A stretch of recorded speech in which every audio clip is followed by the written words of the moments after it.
আমি চারটি কথা বলবো। একটি হচ্ছে সিরাতে রাসূল, সিরাতে রাসূল, সিরাতুন নবী শব্দটা আছে। দ্বিতীয় হচ্ছে সুন্নাতে রাসূল। 3 ইত্তেবায়ে রাসূল। 4 হুব্বে রাসূল। কয়টা কথা? 4টা। এইগুলির মধ্যে রাজনীতি নাই। তো যার রাজনীতির বক্তব্য যারা শুনতে আসে অথবা ভালো লাগতে না পারে, আজকে একটু সিরাতের কথা শুনে কি বলেন? আচ্ছা, কয়টা শব্দ বললাম? সিরাতে রাসূল। দ্বিতীয় সিরাতে রাসূল, রাসূলের জীবনী। সূরা তাহার মধ্যে আছে সিরাতাহাল উলা, এই শব্দ কোরআনে আছে। এই সিরাত হলো কেন? যেমন একটু মানুষ অবয়বে যেমন, ঠিক ভিতরেও তেমন। এই প্র্যাকটিক্যাল মানুষটা ছিলেন বিশ্বনবী মুহাম্মদ রাসূলুল্লাহ সাল্লাল্লাহু আলাইহি সাল্লাম। আর আজকে আমাদের সমাজে উল্টা, মানুষ দেখতে ভদ্র, কথা বলতে চোখ লাল করে ফেলে। মানুষ দেখতে ভদ্র কিন্তু প্রতারক। মানুষের দেখতে কোনো কোনো দিক থেকে এই শব্দ পড়লে আবার সমালোচনা হবে, যে সুফি মানুষ, ভাই এই মানুষ সে মানুষ, কিন্তু মানুষকে ঠকায়। এগুলি হলো আমাদের সমাজের যারা অপরাধের সাথে জড়িত, তাদের এই সকল কিছু থেকে মুক্ত ছিলেন, বিশ্ব মানবতার জন্যে সত্যের সাক্ষী ছিলেন আমার প্রিয় নবী, আমাদের প্রিয় নবী, বিশ্ব নবী এবং মানবতার বন্ধু রাহমাতুল লিল আলামিন মুহাম্মদ রাসূলুল্লাহ সাল্লাল্লাহু আলাইহি ওয়াসাল্লাম। সিরাত, এই জন্যে কোরআনে বলা হয়েছে লাকাদ কানা লাকুম ফি রাসূলিল্লাহি উসওয়াতুন হাসানাহ। সূরা আহজাবের 21 নম্বর আয়াতে আল্লাহ তাআলা বলছেন যে তোমাদের জন্যে রাসূলের জীবনে রয়েছে উত্তম আদর্শ। আজকে আমরা রাসূল সাল্লাল্লাহু আলাইহি সাল্লামের সিরাতের আলোচনা করছি। এই সিরাতের আলোচনা কোনো দিনের সাথে যুক্ত নয়, কোনো মাসের সাথে সম্পৃক্ত নয়। এই সিরাতের আলোচনা সারা বছর হবে, সারা জীবন হবে, প্রত্যেক দিন প্রত্যেক সময়ে হবে। এবং আল্লাহ তাআলা এই সিরাতের আলোচনা জাগ্রত রাখার জন্য বলেছেন। আল্লাহর নবীকে তিনি বলেছেন, হে নবী, ওয়া রাফা'না আলাকা যিকরা, আমি আপনার আলোচনাকে সমুন্নত করেছি। দেখেন, রাসূলের উপর যত দুরূদ পড়া হয়, মুহাম্মদ সাল্লাল্লাহু আলাইহি সাল্লামকে যত স্মরণ করা হয়, বিশ্বের আর কোনো ব্যক্তির এই আলোচনা হয়? আমার প্রিয় নবী, আপনার নবী, বিশ্ব নবী, সকলের নবী, মানবতার নবী মুহাম্মদ রাসূলুল্লাহ সাল্লাল্লাহু আলাইহি সাল্লাম। আসুন, সিরাতে রাসূলটা কি? রাসূল সাল্লাল্লাহু আলাইহি সাল্লামের নবুয়ত প্রাপ্তি পর্যন্ত একটা জীবন ছিল। নবুয়ত প্রাপ্তি থেকে 23 বছর রিসালাতে জিন্দেগি, 13 বছর কোথায়? মক্কায়। 10 বছর কোথায়? মদিনায়। দেখেন, মুহাম্মদ রাসূলুল্লাহ সাল্লাল্লাহু আলাইহি সাল্লামের নবুয়তের আগের সময়টা এমন ছিল যে তিনি আল আমিন আস সাদিক নামে সবার কাছে পরিচিত ছিলেন, প্রতিষ্ঠিত ছিলেন, প্রমাণিত ছিলেন। তাহলে আজকে আমাদেরকে অনুসরণ করতে হবে কার? কোনো নেতাকে যদি অনুসরণ করেন, কোনো ব্যক্তিকে যদি অনুসরণ করেন, কোনো মানুষকে যদি অনুসরণ করেন, পৃথিবীর কোনো মানুষকে অনুসরণ করা যাবে না। অনুসরণ করতে হবে, সিরাত শিখতে হবে মুহাম্মদ রাসূলুল্লাহ সাল্লাল্লাহু আলাইহি ওয়াসাল্লামের। আজকে আমাদের দুঃখ হয় যে আমাদের পাঠ্যপুস্তকের মধ্যে সিরাতে রাসূলকে উঠিয়ে দেওয়া হয়েছে। একেবারে ক্লাস 1 থেকে আরম্ভ করে বিশ্ববিদ্যালয়ের পাঠ্যপুস্তক পর্যন্ত বিশ্বনবীর যে আদর্শ, বিশ্বনবীর যে ব্যবহার, বিভিন্ন বিশ্বনবীর যে সদাচরণ, মানুষের যে মানব সেবা এবং অমুসলিম সাথে রাসূলের যে আচরণ, রাসূলের যে ন্যায়পরায়ণতা, এই সবগুলো আমাদের পাঠ্যপুস্তকে নেই। এই সরকার পাঠ্যপুস্তক সংশোধনের জন্যে কমিটি করেছে। আমরা শুনেছি কমিটি আছে, কিন্তু কমিটিতে কোনো আলেম নাই। আমরা আজকে দাবি জানাচ্ছি, আমাদের সেক্রেটারি জেনারেল বিবৃতি দিয়েছেন যে বাংলাদেশের সকলের কাছে গ্রহণযোগ্য বিজ্ঞ আলেমদের 2 জনকে এই পাঠ্যপুস্তক সংশোধন পুনর্মুদ্রণ কমিটিতে অন্তর্ভুক্ত করতে হবে। আজকে আমাদের তরুণ সমাজ, যুব সমাজ, শিশুরা যদি মুহাম্মদ রাসূলুল্লাহ সাল্লাল্লাহু আলাইহি সাল্লামের জীবনী শিখে, তাহলে আগামী দিনে সুন্দর বাংলাদেশ, নতুন বাংলাদেশ গড়ার ক্ষেত্রে এই শিশুরাই ভবিষ্যৎ নেতা হিসেবে দায়িত্ব পালন করবে। সিরাতে রাসূল, এই সিরাতে রাসূলকে ধারণ করতে হবে আপনাকে আমাকে। কিসে? কথায়। আল্লাহ রসুল কীভাবে কথা বলেছে, আল্লাহ রসুল কীভাবে মানুষকে সম্বোধন করেছে, আল্লাহ রসুল কীভাবে সালাত আদায় করেছেন, আল্লাহ রসুল কীভাবে সিয়াম পালন করেছেন, আল্লাহ রসুল কীভাবে মহিলাদের সাথে কথা বলেছেন, আল্লাহ রসুল কীভাবে বিধর্মীদের সাথে কথা বলেছেন, আল্লাহ রসুল কীভাবে আবু জাহেলের সাথে আচরণ করেছেন, আল্লাহ রসুল কীভাবে আবু সুফিয়ানের সাথে আলোচনা করেছেন। দেখেন আপনারা, আবু সুফিয়ান কিন্তু কাফের ছিল না? ছিল না? তার নেতৃত্বে তো বদরের যুদ্ধ হয়েছে, কিন্তু এই আবু সুফিয়ান মুসলমান হয়েছে। এখন আমরা আমাদের নাম রাখি আবু সুফিয়ান। কেন? উনি সাহাবী। খালিদ ইবনে ওলীদ উহুদের যুদ্ধে মুসলমানদের বিরুদ্ধে নেতৃত্ব দিয়েছেন, কিন্তু আজকে বিশ্বের মানুষের কাছে খালিদ ইবনে ওলীদ বীর। তাহলে এই ছাত্র, এই মানুষ তৈরি করেছিলেন কে? মুহাম্মদ রাসূলুল্লাহ সাল্লাল্লাহু আলাইহি ওয়াসাল্লাম। রাসূলের সিরাতের আলোকে মানুষ তৈরির একটা কিতাব, এই কিতাবটার নাম হলো কিতাবুল্লাহ, কোরআন মাজিদ। কোরআন, রাসূল এই কোরআন দিয়ে আবু বকরের মতো লোক তৈরি করেছিলেন, ওমরের মতো লোক তৈরি করেছিলেন। অবশ্যই যদি আমাদের পাঠ্যপুস্তকে রাসূলের সিরাত ধারাবাহিকভাবে থাকে, এই সিরাত পড়ার মধ্যে অবশ্যই আমাদের শিশুরা, আমাদের তরুণরা, আমাদের যুব সমাজ আল্লাহ রাসূলের জীবনে উদ্বুদ্ধ হবে এবং আমাদের সমাজ সুন্দর হবে। আজকে আপনারা, আমরা অনেকে বলি দুর্নীতিমুক্ত সমাজ। একটা রাজনৈতিক দলকে গালি দিবেন, এরপর আরেকটাকে গালি দিবেন, গালি দিয়ে কি লাভ আছে? দুর্নীতিমুক্ত মন তৈরি করতে হবে, শিশুদের মধ্যে ঘৃণা জাগ্রত করতে হবে যে পড়ালেখা করে মানুষ হব, কিন্তু দুর্নীতি করব না, ঘোষ খাব না। তারপরে এমন শিশু ঘরে আসবে যে শিশু বলবে যে বাবা তুমি চাকরি করো 20,000 টাকা, তুমি 30,000 টাকার প্লাটে থাকো কি করে? কি বলেন? হ্যাঁ, আপনারা দেখেন আজকে কথা বললে তো বিরুদ্ধে চলে যাবে। চাকরি করে 15 থেকে 20,000 টাকার সরকারি ইয়েতে, আর 25,000 টাকা প্লাটে ধানমন্ডি থাকে, উত্তরা থাকে। কারা থাকে বলবো না, বলছি রাজনীতির আলোচনা করবো না। কেন থাকে? তাহলে আমাদের অর্থ যাচ্ছে কোথায়? এই হিসাব নিকাশ, এই মূল্যবোধ মানুষের মনে কিভাবে জাগ্রত হবে?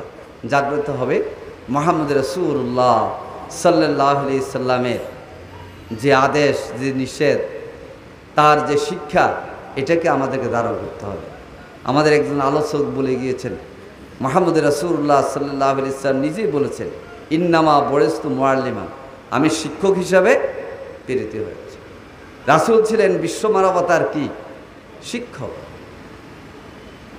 আজকে আমাদের শিক্ষকরা বিভিন্নভাবে অপদস্থ হয়, এটা দুঃখজনক, এটা কেউ পছন্দ করে না। কিন্তু হচ্ছে কেন? কারণ এই শিক্ষকদের সামনে অন্যায় কাজ হয়েছে, কিন্তু তারা বাধা দেয় নাই। আমির জামাত বলেছেন, একজন শিক্ষক অসম্মানিত হোক, এটা আমরা কেউ চাই না। কিন্তু কেন হইল? কেন বিশ্ববিদ্যালয়ে একজন ছাত্র বৈধ সিট পায় নাই? কেন ঢাকা বিশ্ববিদ্যালয়ে একজন দাড়িওয়ালা ছাত্র ফজরের নামাজ পড়তে পারে না? এগুলি নিঃসন্দেহে খুব ছিল, তা এগুলির কারণেই পরিবর্তন এসেছে। আজকে আবেদন হবো এটাই, আমরা ফিরে এসে আমাদের নবী মুহাম্মদ রাসূলুল্লাহ সাল্লাল্লাহু আলাইহি সাল্লামের সিরাতের দিকে। রাসূলের সিরাত যদি আলোচনা করতে হয়, বলছি 23 বছর আর কত, 10, 13 আর 23, 13 বছরে আল্লাহ রসুল 3টা মৌলিক জিনিস তুলে ধরেছেন। একটা হচ্ছে তাওহীদ, একটা হচ্ছে রিসালাত, আর একটা হচ্ছে কি আখিরাত। তাওহীদ, আল্লাহর একত্ববাদের ধারণা যার মধ্যে থাকবে না, সে ব্যক্তি কিন্তু পথভ্রষ্ট হবে, তাগুতের দিকে চলে যাবে। লা ইলাহা ইল্লাল্লাহ মুহাম্মাদুর রাসূলুল্লাহ। ইয়া আইয়ুহান নাস উবুদু রাব্বাকুমুল্লাযী খালাকাকুম ওয়াল্লাযীনা মিন ক্বাবলিকুম লাআল্লাকুম তাত্তাকুন। দাসত্ব এক আল্লাহ, সিজদা এক আল্লাহ। আলহামদুলিল্লাহ, এমন যুবক তৈরি হয়েছে যারা বিজয় হলে গণভবনে গিয়ে সিজদা করে, আবার কেউ অন্য কিছু নিয়ে দৌড়াদৌড়ি করে, সেটা বলবো না। কিন্তু এমন যুবক তৈরি হয়েছে যারা গণভবনে গিয়ে বলে স্বৈরাচার চলে গেছে, আল্লাহর শুকরিয়া আদায় করি আলহামদুলিল্লাহ। এবং এমনও দেখা যায় বাংলাদেশে খেলোয়াড়রা যখন বিজয় লাভ করে, আমি মুশফিকুর রহিমকে দেখছি সিজদা পড়ে গেছে, দেখেন। কারণ সে যখন বিজয় উদ্বলিত, তখন মুশফিকুর রহিম সিজদা পড়ে গেছে। এটাই শিক্ষা। এটা কার শিক্ষা? বিশ্বনবী মুহাম্মদ রাসূলুল্লাহ সাল্লাল্লাহু আলাইহি ওয়াসাল্লাম। শিক্ষাটা হলো যে যত কিছুই আমি জানি, যত বুদ্ধি আমার আছে, যত প্র্যাকটিস আমি করি, কিন্তু সব কিছুর মূল্য হলো আল্লাহ তাআলার রহমত এবং সাহায্য। প্রিয় ভাই এবং বন্ধুগণ, মুহাম্মদ রাসূলুল্লাহ সাল্লাল্লাহু আলাইহি ওয়াসাল্লাম মক্কায় 13 বছরে তাওহীদ, রিসালাত, আখিরাত তুলে ধরেছে। আমি গতবারে আবার উমরা গিয়েছিলাম। উমরা গিয়ে লোকেরা বলে এখানে আবু বকরের বাড়ি ছিল, এখানে ওমরের বাড়ি, এখানে আবু জেহেলের বাড়ি। সব দেখলাম, আবু জেহেলের বাড়ি, তারপর হচ্ছে আবু জেহেলের বাড়ি মক্কায়। ওমরের বাড়ি কোথায় ছিল? হযরত ওমরের এলাকা। তা আবু বকরে ওগুলি দেখিয়া মনে মনে ভাবছি যে হায়রে, এত কষ্ট তারা করেছে এবং তাওহীদের দাওয়াতে নবী করিম সাল্লাল্লাহু আলাইহি সাল্লামের আহ্বানে সাড়া দিয়েছেন। এই সাড়া তার গোটা সমাজের বিরুদ্ধে গেছে, তারপরে বলছে আমি নবীর সাথী সঙ্গী। হয়েছে কিনা? তাহলে আজকে যারা আমরা সিরাত আলোচনা করি, খেয়াল করতে হবে সিরাতে রাসূলকে আমরা কতটুকু ধারণ করছি। এই সিরাতে রাসূলের আপনারা যারা উপস্থিত, যারা এখানে ছাত্র তরুণরা আছেন, তাদের প্রথম সিরাতে রাসূলের দাবি হচ্ছে কোরআন শিক্ষা গ্রহণ করা। কোরআন শিখতে হবে, কোরআন শিখতে হবে, কোরআনের তেলাওয়াত শিখতে হবে, সূরা ফাতিহা শিখতে হবে। আজকে আমাদের বিশ্ববিদ্যালয়গুলোতে এই পিএসসি পরীক্ষা গেলে সূরা ফাতিহা জিজ্ঞেস করে বলে আমার মনে হয় না। সূরা ফাতিহা সবাই জানা উচিত। এবং বিভিন্ন জায়গায় এই কথাটা জিজ্ঞেস করলেও তরুণদের মধ্যে চিন্তা আসবে, হারে সূরা ফাতিহা না জানলে কেমনে হবে আমার। কিন্তু সেই শিক্ষাটা আমাদের এই শিক্ষা ব্যবস্থা থেকে গত 15 বছরে যারা শাসন করেছে, তারা আমাদের শিক্ষা থেকে এটা উঠেই দিয়েছে। তাহলে কিশোরদেরকে, তরুণদেরকে, সন্তানদেরকে প্রথম কোরআন শিক্ষা দিতে হবে।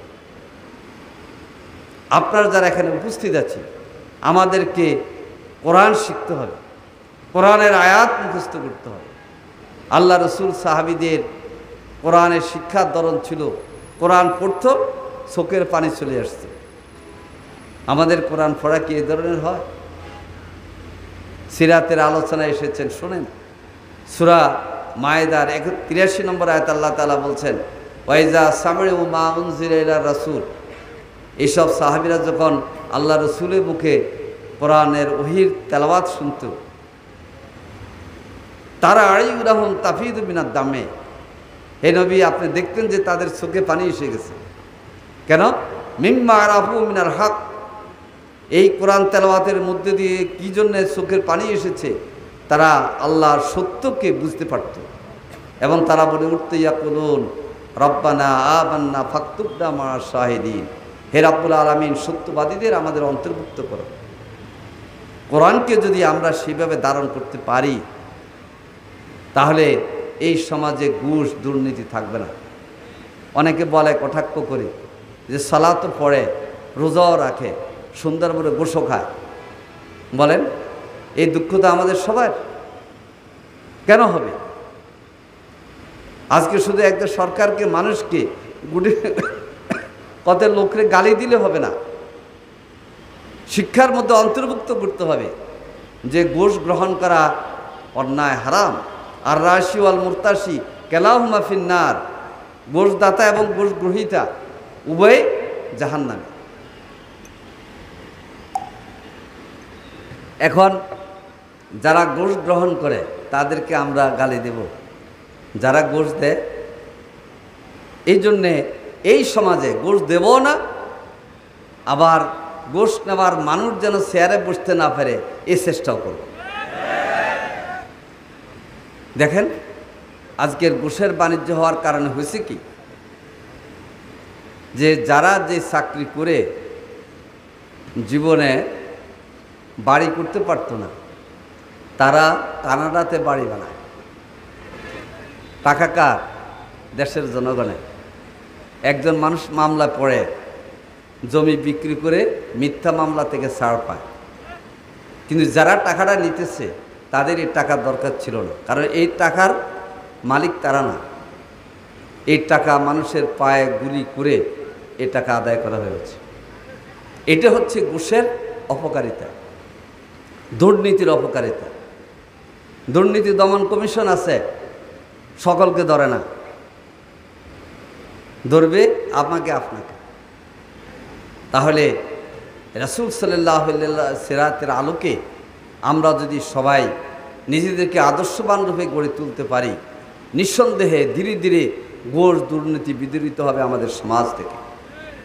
সম্মানিত সুধী মণ্ডলী, সিরাতে রাসূলকে আমরা ধারণ করব, রাসূলের জীবনী পড়ব, সিরাতে রাসূল পড়বেন। রাসূলুল্লাহ সাল্লাল্লাহু আলাইহি ওয়াসাল্লামের জীবনের উপর অনেকগুলো বই, মাওলানা মতিউর রহমান নিজামী জেলখানা থেকে বই লিখেছিলেন। কোরআন হাদিসের আলোকে মুহাম্মদ সাল্লাল্লাহু আলাইহি ওয়াসাল্লাম, উনি একটা বই লিখেছেন যে রাসূলুল্লাহ সাল্লাল্লাহু আলাইহি সাল্লামের মক্কার জীবন।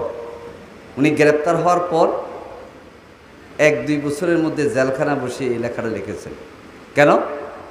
উনি জামাত কর্মীদেরকে এই ধারণা দিতে চেয়েছেন যে আজকে আমাদের উপরে যে অত্যাচার এসেছে, এই অত্যাচার নতুন কিছু নয়। দাওয়াত এবং দ্বীনের একামতের পথে যদি তোমরা থাকো, তাহলে রাসূলের মক্কার জীবনের যে অত্যাচার এসেছিল সে অত্যাচার আমাদের উপরও আসবে। আমি অনুরোধ জানাবো, রাসূলুল্লাহ সাল্লাল্লাহু আলাইহি সাল্লামের উপরে সিরাতে রাসূল, সিরাতে ইবনে হিশাম এবং মানবতার বন্ধু মুহাম্মদ সাল্লাল্লাহু আলাইহি সাল্লাম, নঈম সিদ্দিকী, এই বইগুলো পড়ো, মন খুলে যাবে এবং দৃষ্টিভঙ্গি পরিবর্তন হয়ে যাবে। মুহাম্মদ রাসূলুল্লাহ সাল্লাল্লাহু আলাইহি সাল্লাম মানুষের মুক্তি, কল্যাণ, সমৃদ্ধির জন্যে কি করেছেন? আল্লাহ রসুলের কে আল্লাহ তাআলা বলেছেন রাহমাতুল লিল আলামিন, বিশ্বজাহানের রহমত। রাসূলের বিধান, রাসূলের বক্তব্য ধারণ করলে, রাসূলের রেখে যাওয়া আদর্শকে ধারণ করলে আপনি সব জায়গায় রহমত পাবেন, কারণ তিনি রহমতের নবী ছিলেন। প্রিয় ভাই এবং বন্ধুগণ, রাসূল সাল্লাল্লাহু আলাইহি সাল্লামের সুন্নাহ, সুন্নাহর শব্দটা কোরআনেও আছে, হাদিসেও আছে। পথ, পন্থা, পদ্ধতি।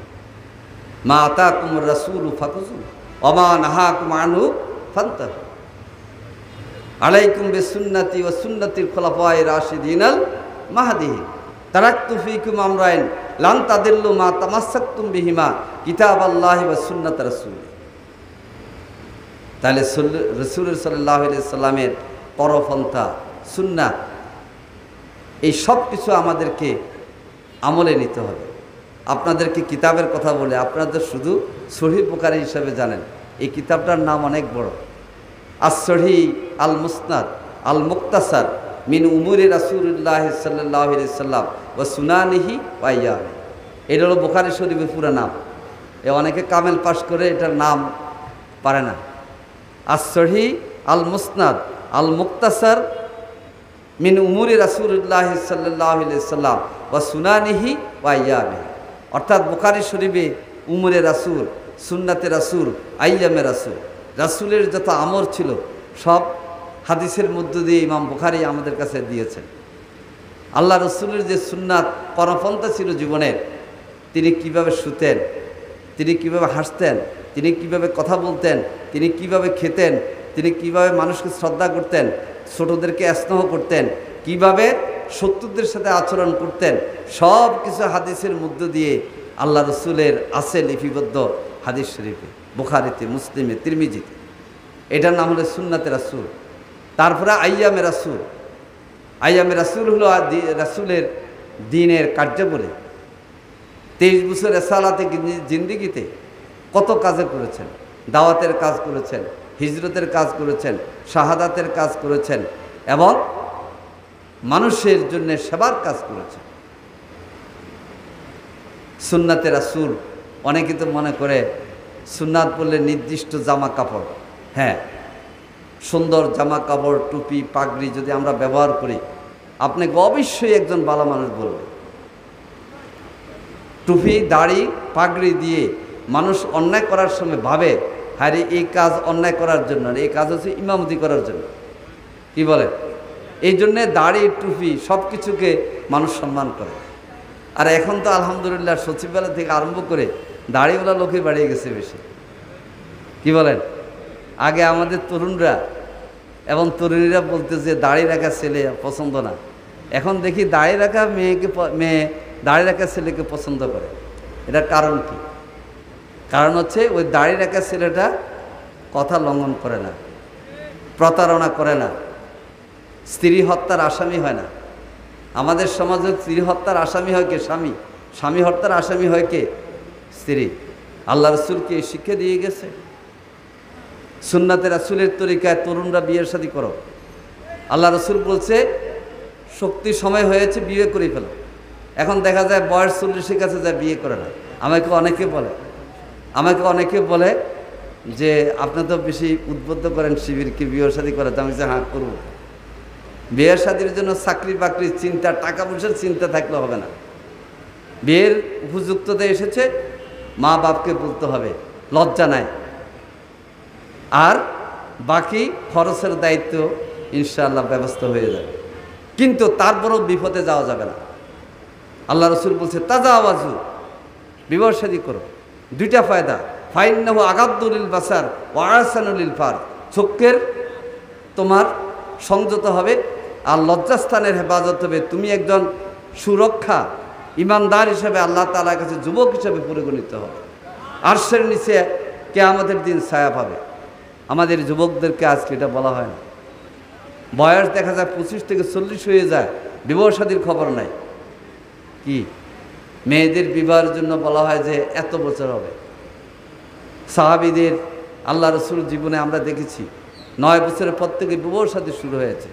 আইন করে এগুলো নষ্ট করার সুযোগ নেই।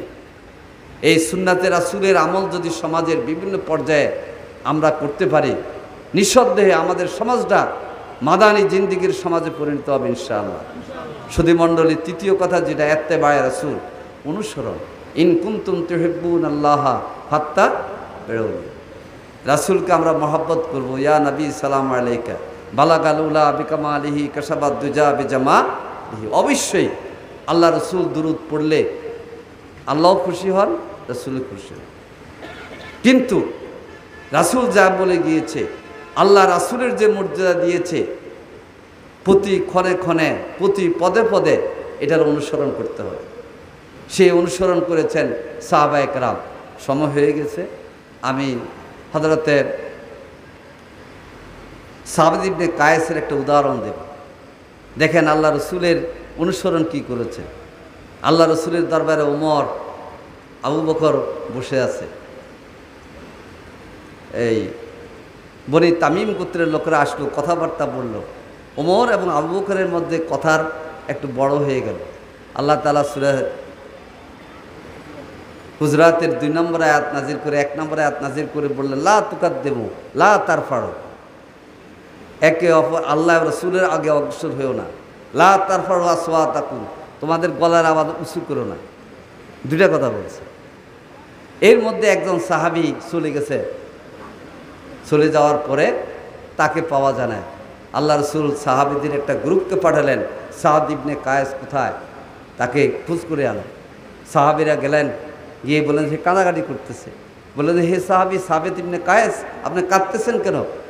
বলতে, দেখেন আল্লাহ তাআলা কোরআনে আয়াত নাজিল করেছে যে যার গলার আওয়াজ আল্লাহ রসুলের সামনে বেশি উঁচু হয়ে গিয়েছে, তার আশঙ্কা আছে যে তা আমার আমল আল্লাহ তাআলা নষ্ট করে দেবেন।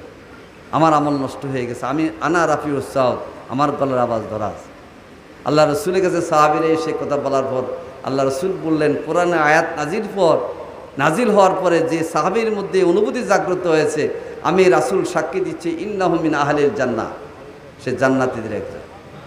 প্রিয় ভাই এবং বন্ধুগণ, রাসূলের অনুসরণ করব, রাসূলের কথার অনুসরণ, রাসূলের কাজের অনুসরণ, রাসূলের আমলের অনুসরণ আমরা করব।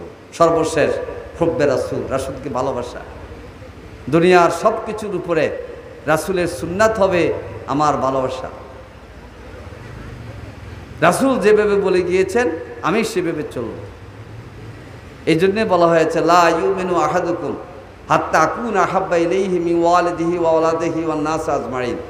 তোমাদের মধ্যে কেউ পরিপূর্ণ ঈমানদার হইতে পারে না যতক্ষণ না তার পিতামাতা, তার সন্তান সন্ততি, দুনিয়ার সব কিছু থেকে আমি মুহাম্মদ রাসূলুল্লাহ তার কাছে প্রিয় না হই।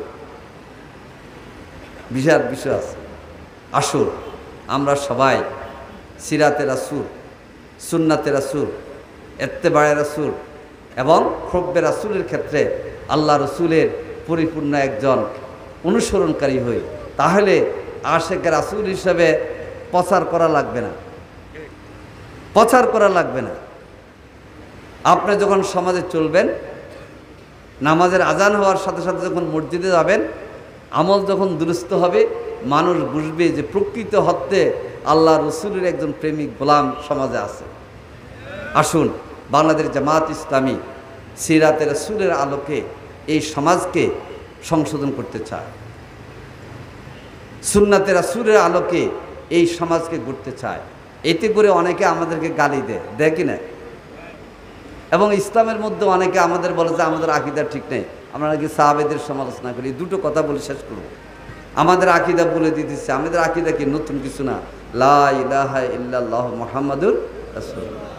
আর আল্লাহ রসুলের অনুসরণে যারা তাবিন তাবে তাবিন আকাবিরিন আছে, তারা হচ্ছে সাহাবায়ে কেরাম। আল্লাহ রসুলের প্র্যাকটিক্যাল অনুসরণ রসুলের পরে আমরা নেব কাদের থেকে? সাহাবাদের থেকে। মুহাম্মদ রাসূলুল্লাহ ওয়াল্লাযীনা আমানু মাআহু আশিদ্দাউ আলাল কুফার রুহামাউ বাইনাহুম তারাহুম রুকআন সুজদান ইয়াবতাগুনা ফাদলাম মিনাল্লাহি ওয়া রিদওয়ানা। সূরা ফাতির 29 নম্বর আয়াতে আছে। আল্লাহ তাআলা আমাদের সকলকে রাসূলুল্লাহ সাল্লাল্লাহু আলাইহি সাল্লামের জীবন আদর্শ অনুসরণ করে এগিয়ে যাওয়ার তৌফিক দান করুন। সুবহানাকা আল্লাহুম্মা বিহামদিক আশহাদু আল্লা ইলাহা ইল্লা আনতা আস্তাগফিরুকা ওয়া আতুবু ইলাইক।